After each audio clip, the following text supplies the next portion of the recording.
first images from the Mugler H&M collaboration dropped yesterday. Well, from when I'm filming this. And we have seen these collaborations over the years. These have been an event, a spectacle, something to look forward to, something to mark on the calendar. We saw H&M, Simone Rocha, just to name a few, Victor and Rolf, Karl Lagerfeld, Versace, Balmain. They're always so highly sought after. This time around we've got Mugler and H&M, and I thought that we would spend a little bit of time today talking about what I think of the collection, but also from the images that we've seen, what pieces I think are worth it, what pieces I think will be the most popular, and which pieces you absolutely should not be spending your money on. First impressions, very, very Mugler, right? Almost too Mugler, to the point that I'm like, are you shooting yourselves in the foot here? We'll get to why in a bit. Most of these pieces are the same / very similar. There will be a change in materials, but most pieces are very similar to the mainline pieces, right? If we look at something like the spiral leggings, the bodysuits, the spiral jeans, mesh corsetry blazers, even the low-rise sort of tailored trouser with the sort of extra strap at the waist, the ones that I bought, those seem to be present mainly in the men's collection. We'll also get to that bit in a bit. Lycra mini dresses, the sort of lycra and denim jackets, all of these are very much copy and paste from the main line, with maybe some very, very subtle small design differences, right? Guys, if you're new here, my name is Cassie and I'm a self-diagnosed luxury addict. I put out videos on Mondays, Wednesdays and Fridays, so if you like luxury fashion, then you're gonna love it here. So head down there, subscribe, turn on the bell, become a member of our luxury addicted family. When are we going to rehab?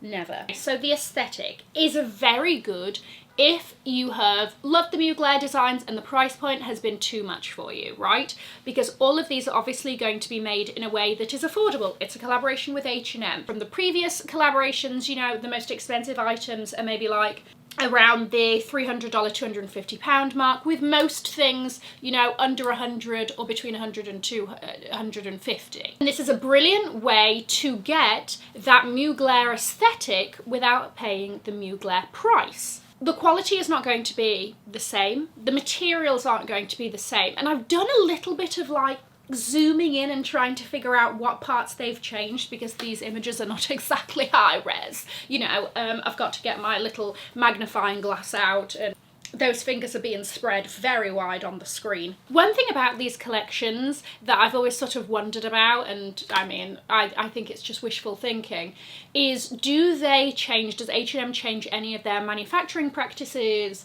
or I don't know, maybe ethics even in the way that things are made for these collaborations, if that's a big part of the house? Unclear. Interesting. Now, where I think they've sort of shot themselves in the foot a bit is, if this collection is so similar to their main line, it's like, well, those of us that have bought mainline in the past are like, well, joke's on us, we should have waited until this, really. Or it also makes you think, if your items can be so easily made in fast fashion, then again, why pay the luxury prices, right? How can you justify that if you can replicate it so well in fast fashion? Now, a really great part of this that actually a subscriber messaged me on Instagram about was the main Mugler fashion line doesn't cater to plus sizes. I believe the largest size they go up to is like a French 42, right? But plus size models were used during the H&M Mugler campaign, which therefore implies that there will be plus sizes. So I think that's really great if the collaboration is more size inclusive, and hopefully that's something that trickles into the main line, and that's, you know, a little bit of a teaching moment for them. Again, another part of this is that there is menswear, which again is not usually, you know, a part that's like labelled as menswear as part of the Mugler line. So that's nice that they're integrating this as well. These are the pieces I like / I think might be worth it. And look, we haven't seen the full like lookbook yet. I think that's going to probably happen about a week before it goes live. Let me know if you want me to do one of these, going through the actual pieces once we know them all. But this is just from the initial looks. I think we both know which piece is going to be the most popular. It's going to be the sodding bodysuits and the leggings. Are they great because they're extremely, you know, new Mugler? Yes. Downside, everybody's going to have them. Keep that in mind. If you are going to be going to the club after the 11th of May, which is when this drops, and you don't want everybody else, all the other girls, to be in there in the bodysuits and leggings. Maybe you don't want these.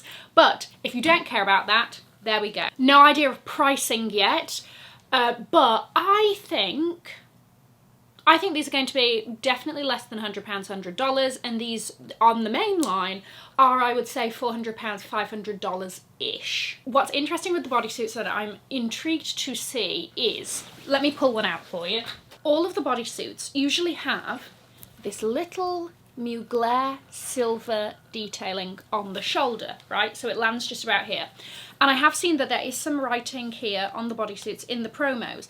I wonder if it will be different, if it will be exactly the same, or it will be different and say H&M in it for this collection. We don't know. Now, again, from what I've seen, the spiral jeans, which usually have lycra where it's darker, from the promo kit pictures, it doesn't seem to look as the mainline ones look. So again, we know that different materials are going to be used, but I don't know if it looks to be lycra, or it might be a two-tone denim, or it might be a cotton or another sort of fabric in there. That'll be interesting. But get back to the point, Cassie. I think the best pieces to buy are going to be the tailored ones. So I think like the tailored trousers, there's a really amazing blazer with like a mesh corset detail.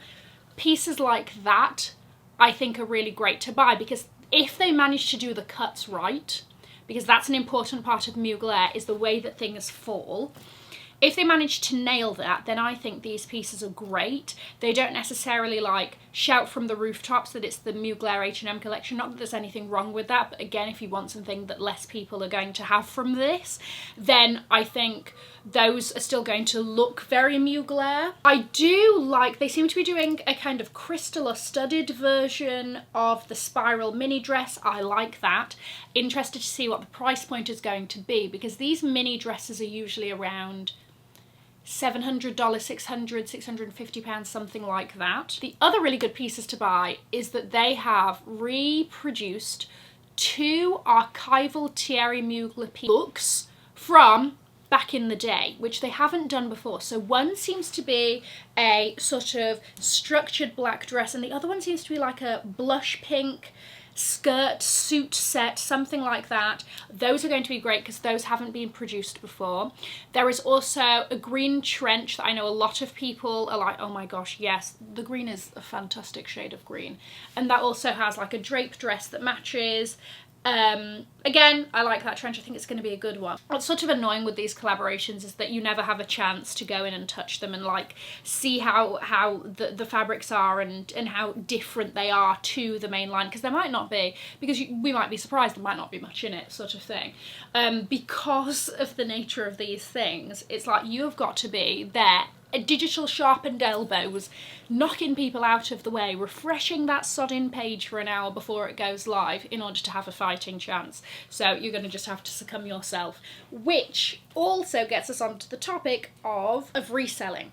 A lot of people want to buy this up and resell it for like double, triple the price.